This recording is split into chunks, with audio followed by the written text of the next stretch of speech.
오늘 주시는 하나님의 말씀은 계시록 14장 6절에서 13절입니다. 또 보니 다른 천사가 공중에 날아가는데 땅에 거주하는 자들 곧 모든 민족과 종족과 방언과 백성에게 전할 영원한 복음을 가졌더라. 그가 큰 음성으로 이르되 하나님을 두려워하며 그에게 영광을 돌리라.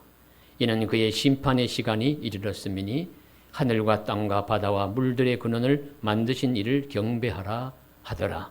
또 다른 천사가 곧 그 둘째가 그 뒤를 따라 말하되 무너졌도다 무너졌도다 큰 성 바벨론이여 모든 나라에게 그의 음행으로 말미암아 진노의 포도주를 먹이던 자로다 하더라.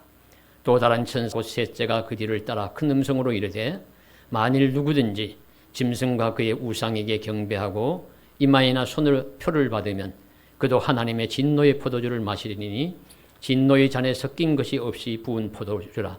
거룩한 천사들 앞과 어린 양 앞에서 불과 유황으로 고난을 받으리니 그 고난의 연기가 세세토록 올라가리로다.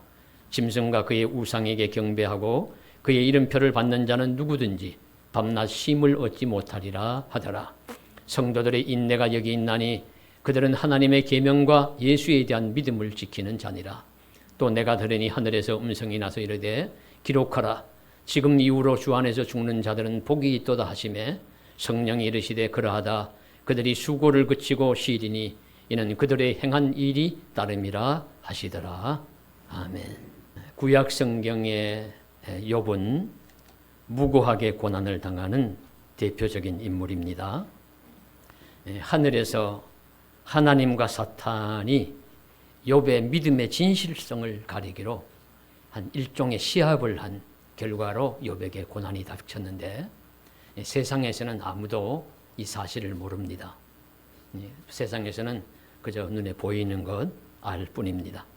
그 욥이 당하는 고통과 고난의 현실만이 눈에 보입니다.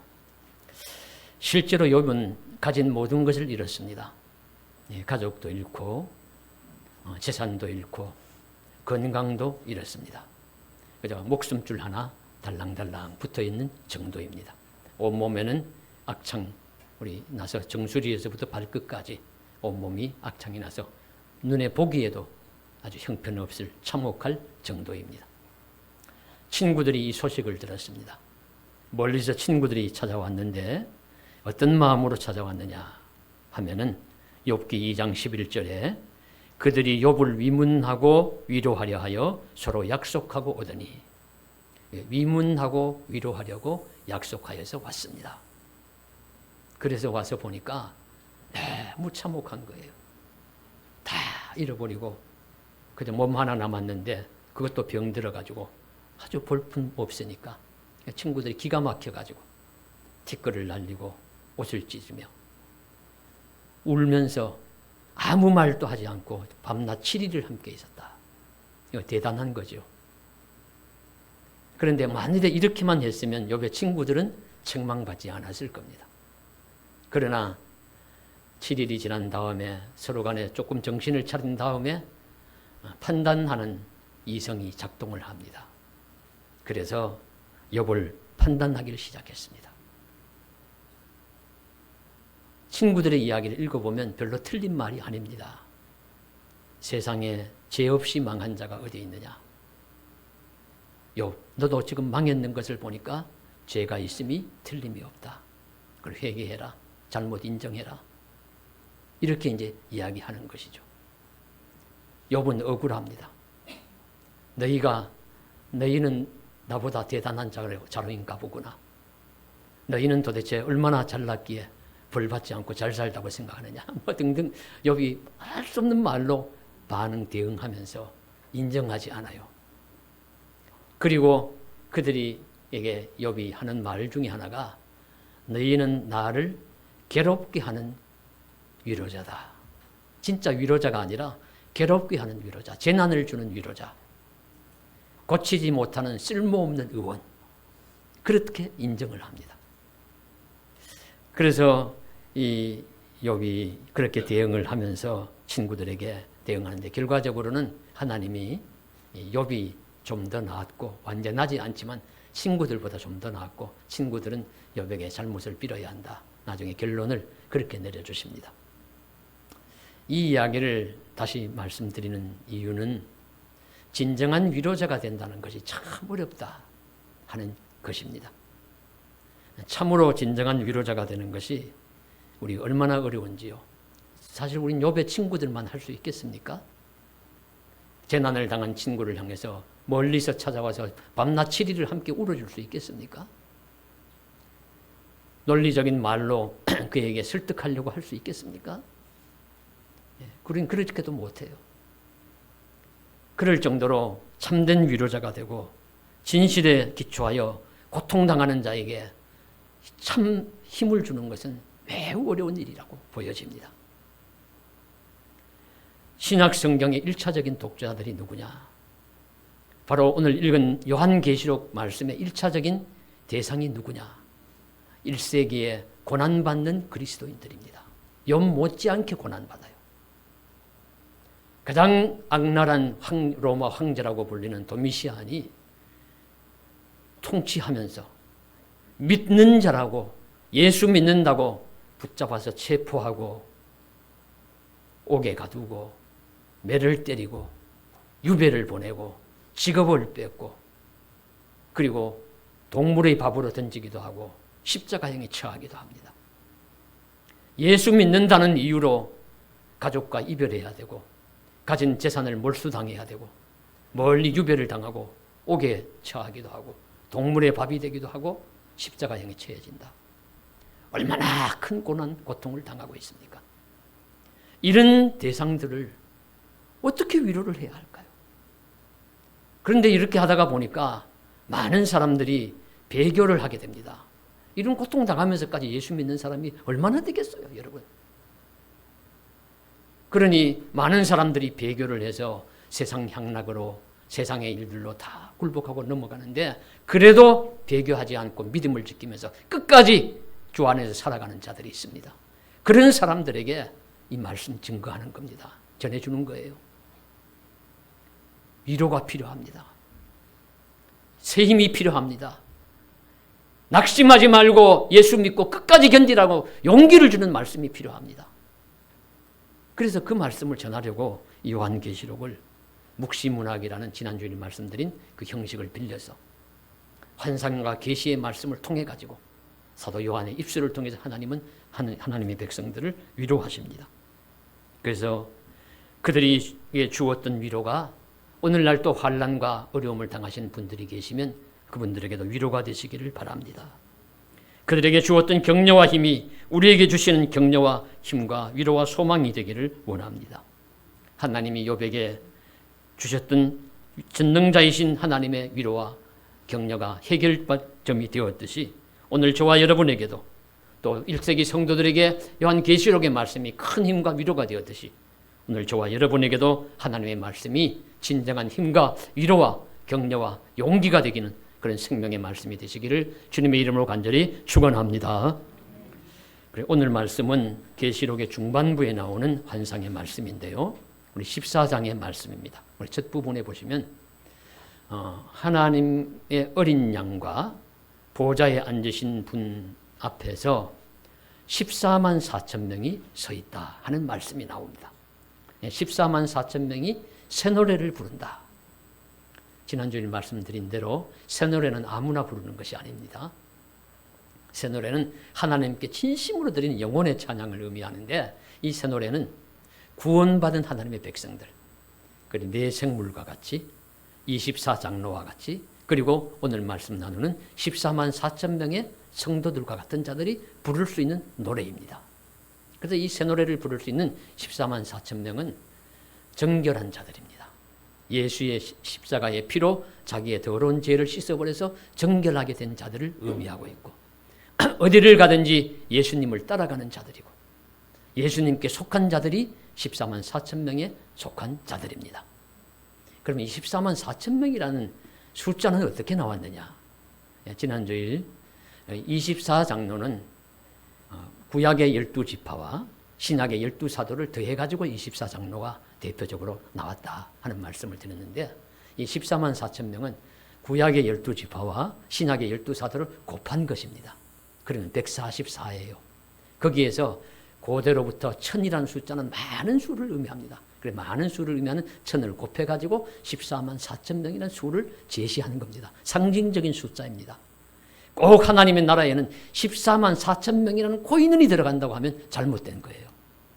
오고 오는 수십억, 수백억의 사람들 중에 하나님이 14만 4천 명만 데리고 살아갈 리가 없죠. 하나님은 모든 사람이 구원받기를 원하십니다.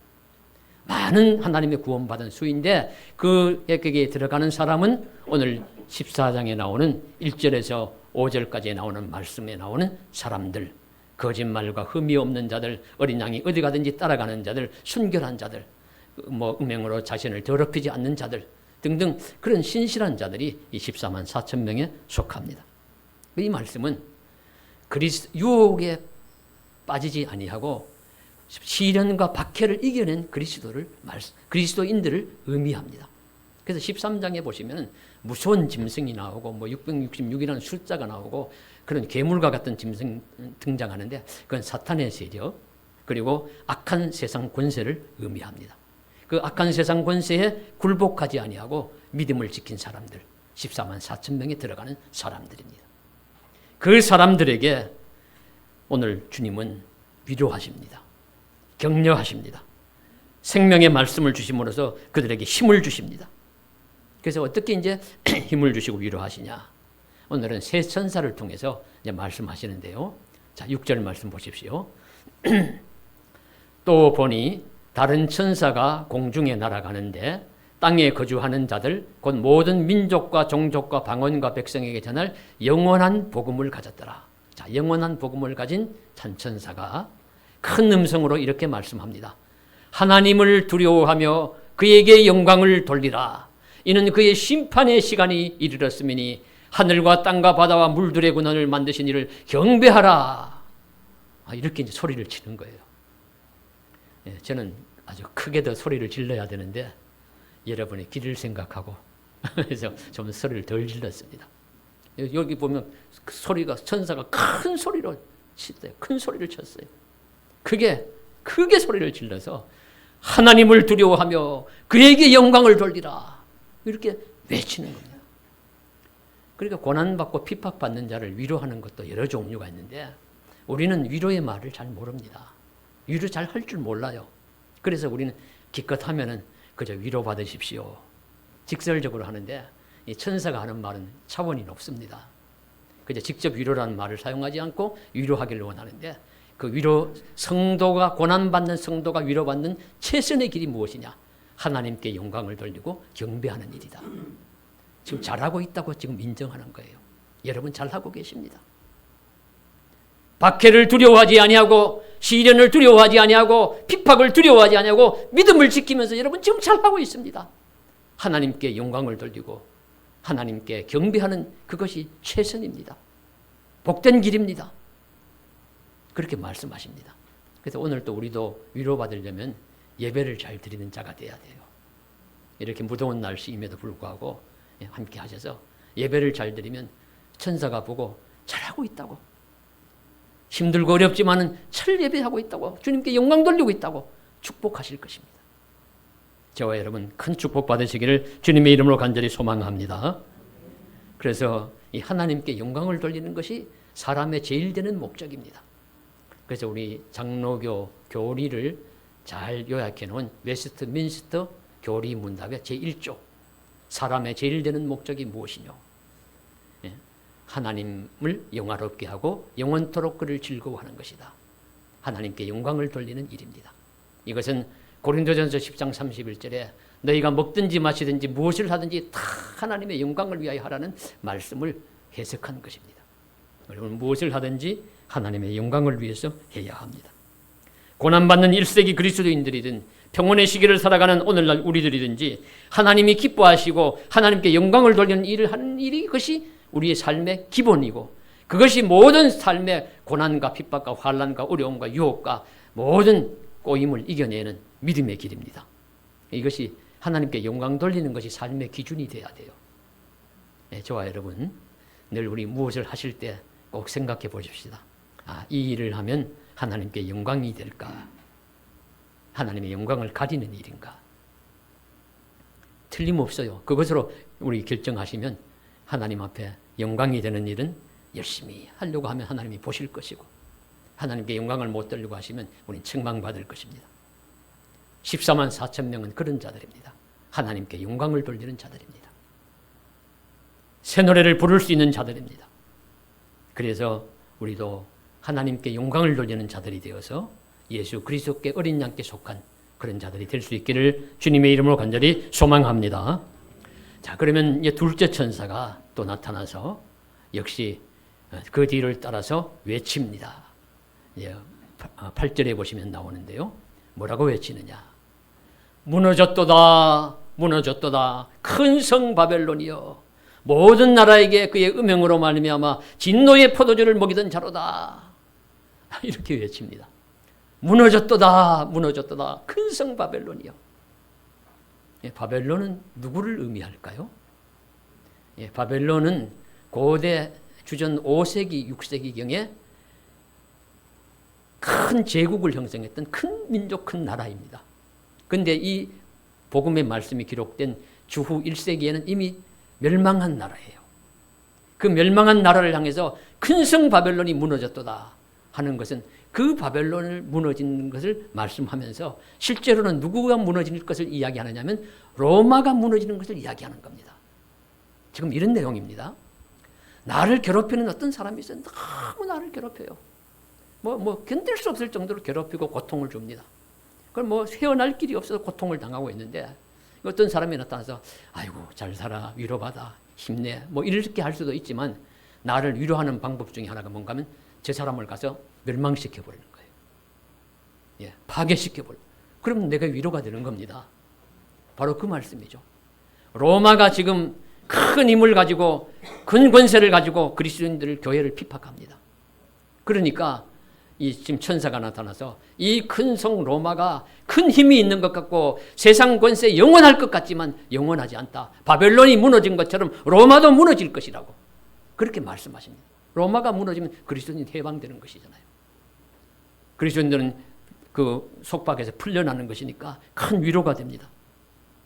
그래서 직접 로마라고 하면은 검열을 통과하지도 못할 것이고 책이 또 보면서 그 책 가진 자들 또 핍박 또 받을 수 있으니까 로마라고 하지 않고 바벨론이라고 이야기한 겁니다. 고대 세계 바벨론 이야기에서 바벨론이 무너진 것처럼 로마가 영원할 것 같지만 로마도 무너질 것이라고. 이건 거짓말이 아닙니다. 이 말씀 한 200~300년 후에 로마가 무너지고 기독교 제국이 되기도 했습니다. 그래서 세상 권세 강하더라도 오래 못 간다. 그의 번성은 오래인 것 같지만 영혼의 시간에서 보면 잠시일 뿐이고 무너질 것이라고 선언합니다.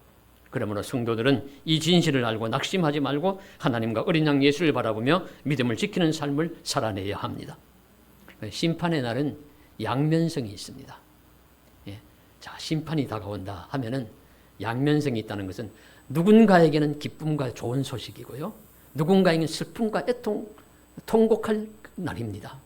이 구약성경부터 이것은 일관되게 나옵니다. 하나님의 날이 이르렀도다. 그 날이 오면은 누군가는 너무 이제 괴로움을 당할 것이고 영원한 벌을 받을 것이기 때문에 고통스럽고 제발 그 날이 안 왔으면 하는 그런 날인데 누군가에게는 기다리는 날이고 행복한 날이고 기쁜 날이고 감사한 날이고 축복의 날입니다. 이 양면성이 있습니다. 바로 오늘 말씀이 그 말씀입니다. 이 큰 성 바벨론과 또 다른 셋째 천사가 나타나서 이야기합니다. 9절에 보시면요. 그 뒤를 따라 큰 음성으로 이르되 만일 누구든지 짐승과 그의 우상에게 경배하고 이마에나 손에 표를 받으면 이 짐승은 로마 제국과 같은 악한 세력에게 굴복해서 표를 받는다는 뜻입니다. 굴복하는 것을 그 표를 받는다는 뜻이죠. 굴복하는 자들 그리고 그래서 믿음을 배교하는 자들 그런 우상에게 경배한다는 것은 하나님 믿음을 배반하고 우상에게 경배한다는 뜻이죠. 그런 자들에게는 하나님의 진노의 포도주를 마실 것이고 그들은 거룩한 천사들과 어린 양 앞에서 불과 유황으로 고난을 받을 것이다. 그들은 멸망하는 날이에요. 심판받는 날이에요.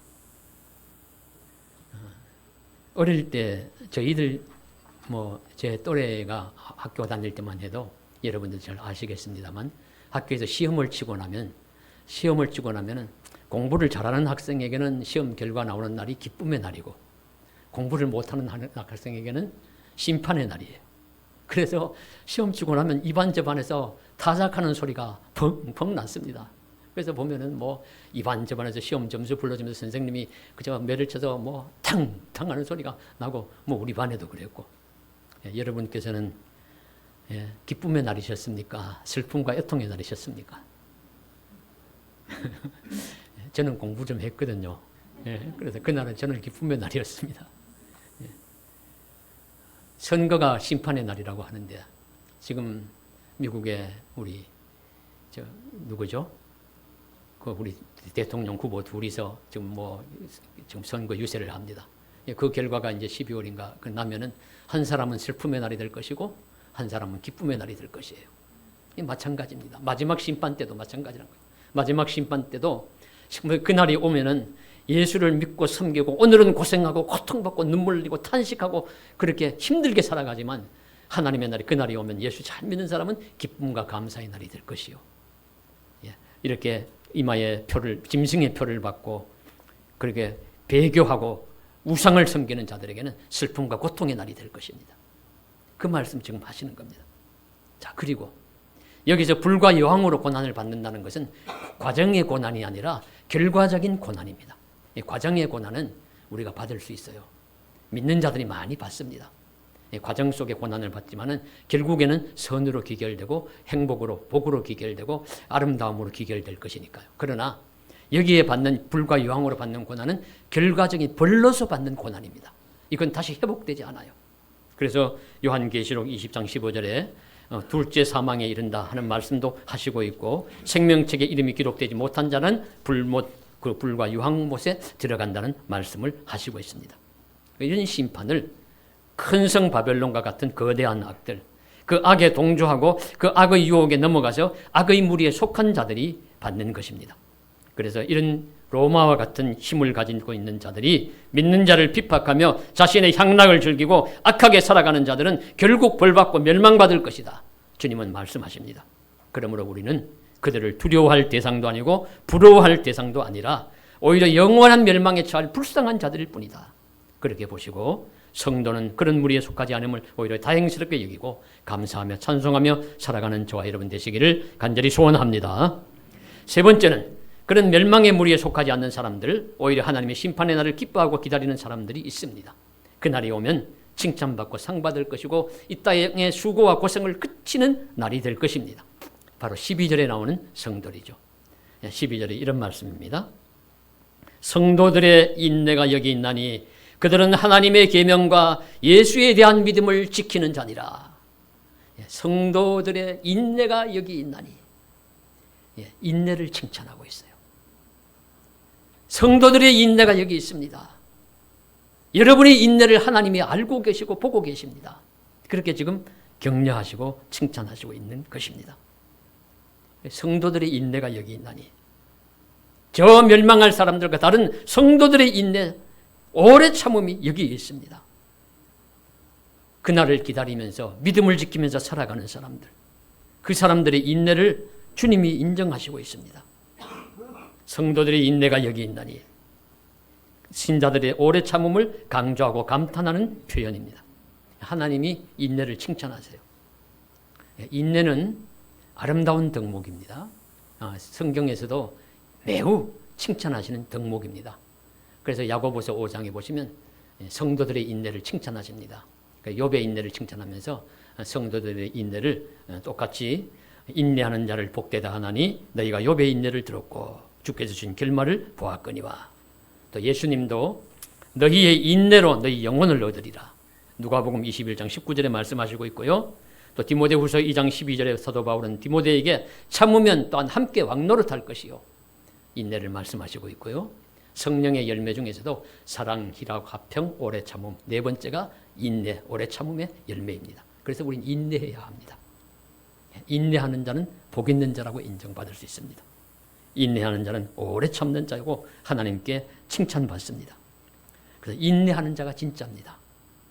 인내함으로 우리는 아름다운 열매를 얻을 수가 있습니다.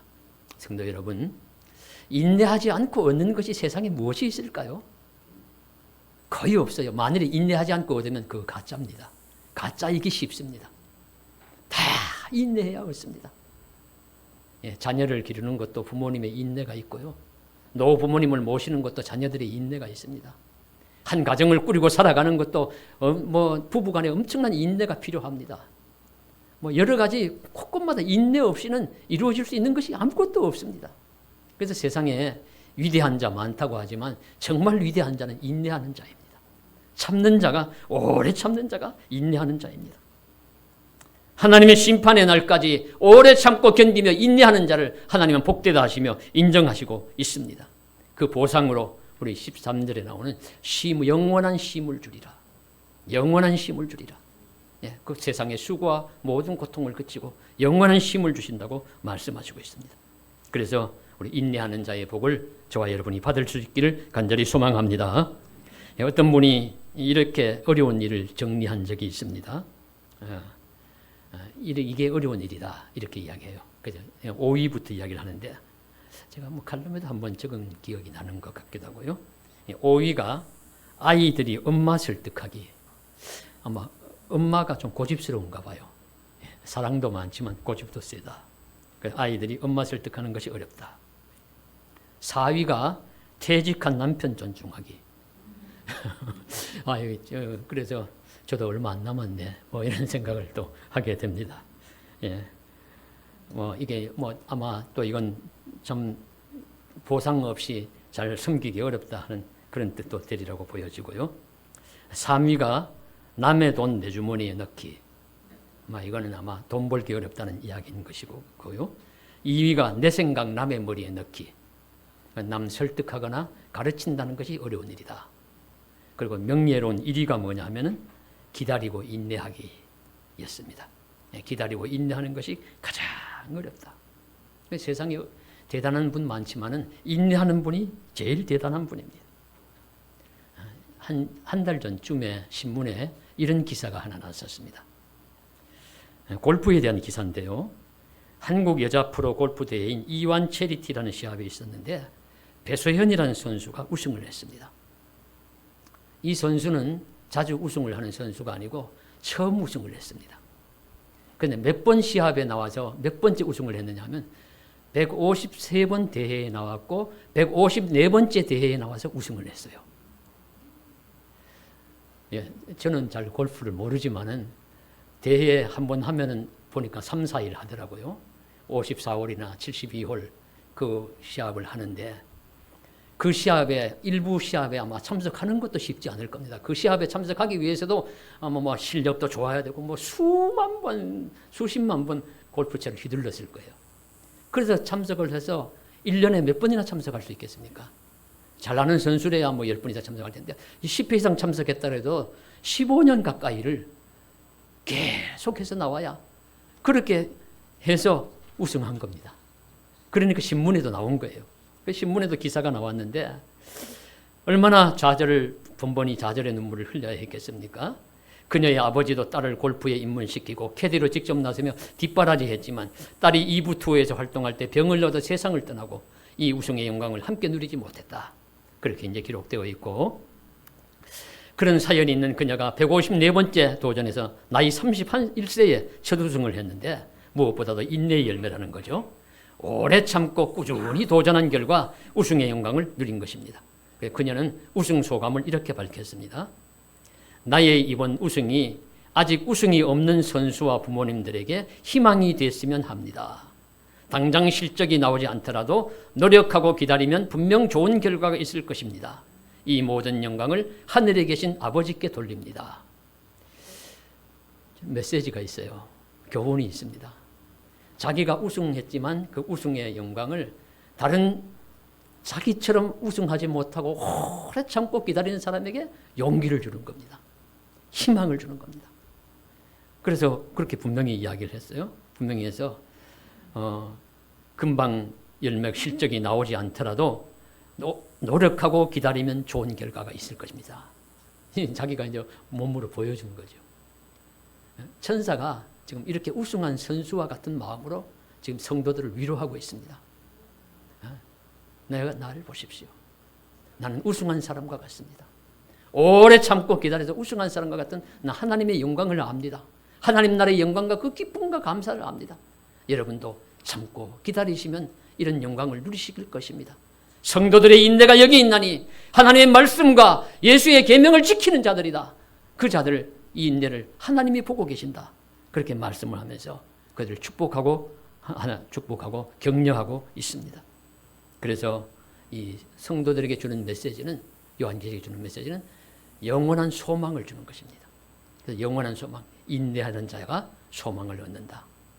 그래서 우리 말씀해 보시면요, 로마서 5장 3절에 다만 이뿐 아니라 우리가 환난 중에도 즐거워하나니 환난은 인내를, 인내는 연단을, 연단은 소망을 이루는 줄 알미로다.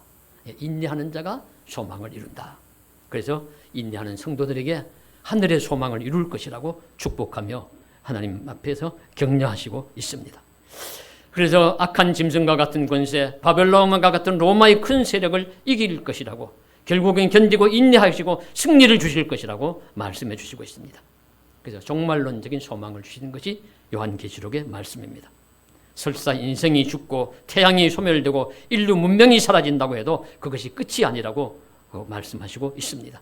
새하늘과 새 땅이 다가올 것입니다. 그래서 우리 성경의 제일 끝도 이 부분이고요, 요한계시록의 끝도 요한계시록 21장 22장인데 그것은 새하늘과 새 땅의 평안과 영광과 축복을 말씀하시는 부분입니다.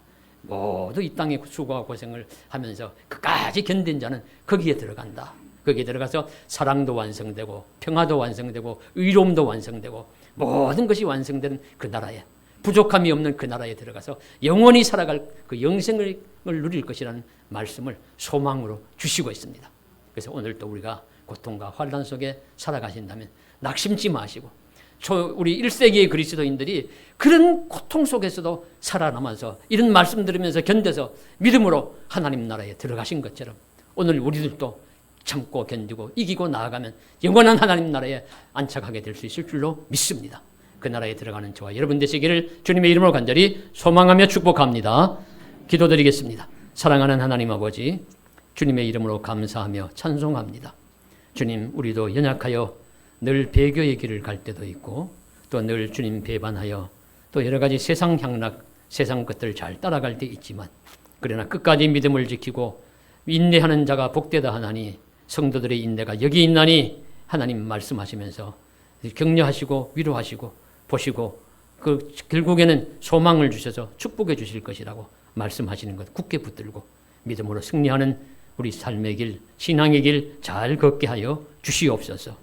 주 예수님 이름 받들어 감사하며 기도드리옵나이다. 아멘.